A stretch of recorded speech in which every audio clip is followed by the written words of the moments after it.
Front-end collisions typically occur due to improper positioning of the flex joints, either being placed too far apart or too close together. Fortunately, this issue can often be resolved with minimal effort by following these steps. First, identify the problematic arms that are causing the collision.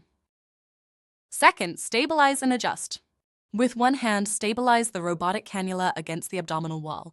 At the same time, use the other hand to press and hold the port clutch button located on the back of the patient arm. Third, reposition the flex joints. Adjust the flex joints and swing the affected arms to ensure approximately a one-hand width spacing between all joints. This spacing typically resolves most front-end collision issues. Depending on the patient's positioning and the location of the robotic ports, further adjustment of the patient clearance joints may be required to achieve optimal robotic arm spacing. For additional video tutorials and troubleshooting resources, scan the QR code or visit advanced-robotictraining.com and click on the online resources page.